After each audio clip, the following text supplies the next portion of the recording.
Hello, nakaakyat na ako. Kahit may pila yung pa ako, pinilit ko pa rin makakyat para lang ma-experience. Nakikita nyo dun sa pinakababayan yung inakyat namin. Hiking talaga siya. Grabe. Kita nyo, nauna na si Tikboy sa akin. Hindi na ako inintay. Makikita nyo sa likod ko, yan na yung background ko. Yan yung pinaka dagat ng bayan ng Aurora.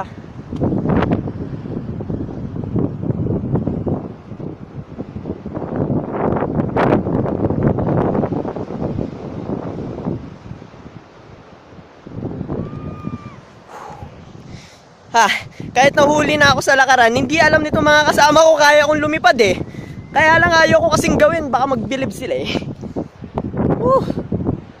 Grabe. Ang layo na nila. Ayun yung lighthouse. Makikita nyo, sobrang layo pa nung lalakarin namin para lang makarating dun sa tuktok ng Torre na yun.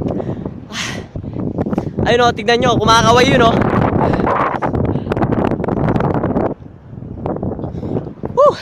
Hindi ko talaga makakalimutan to experience na to. Grabe.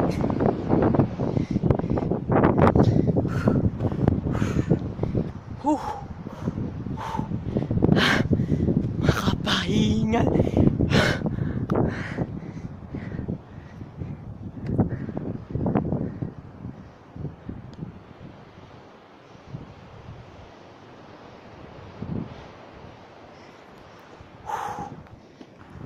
Hindi naman sinabi nitong mga kasama kong ganito.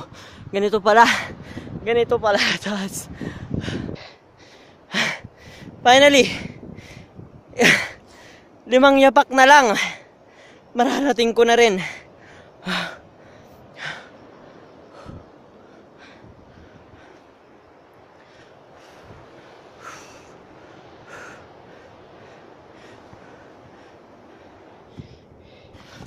Dali-dali namang umakyat dito sa bundok. Andito na tayo ngayon sa mountain top. Yung pinapakita ko kaninang puting bagay na Malatore ang dating. Andito na kami ngayon. So mamaya, aakyat kami dun sa pinakamataas. Ayon sa mga tour guide naming dalawa, pwede daw namin makita yung Tarlac dun. Before anything else, bago kami umakyat dun sa Torre, syempre kailangan ko munang mag-refresh. Syempre kailangan magbaon ng tubig. Makakaingal kayong pumunta dito sa taas.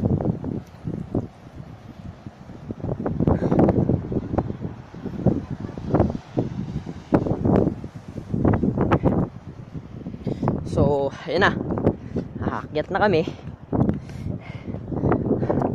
Ala, grabe kayo, Ner! Diyan yung daanan! Hindi ko kayang pumunta dyan, ha? Kakayanin mo, ha? Paakyat na ako dun sa Torre. Wala, nakasara kasi yung gate nitong Torre, bawal pumasok. Pero dahil kasama namin itong mga cute na tour guide, pag cute daw yung mga tour guide mo, pwede kang pumasok. Lalo pag yung tino-tour guide, cute. Second floor na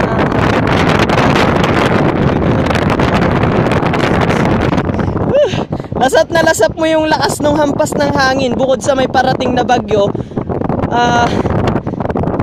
masarap sa feeling nung parang niyayakap ka ng hangin eh.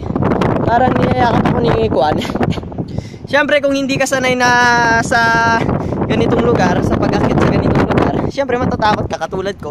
Pero maliit na tour guide namin dito, para lang niyang nilalaro, minamani lang niya pag-akyat dito eh. So kung sinasabi ko kaninang doon sa pinakababa nitong tower, mataas na. Grabe, pag nandito ka sa kinakatayuan ko ngayon, malulula ka sa sobrang taas.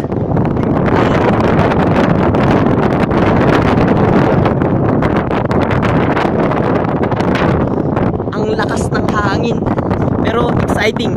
Ito yung mga gusto kong bagay sa buhay eh. Sa sobrang lakas ng hangin, para kanyang tinutulak pababa. Kaya kailangan mong kumapit ng maigpit.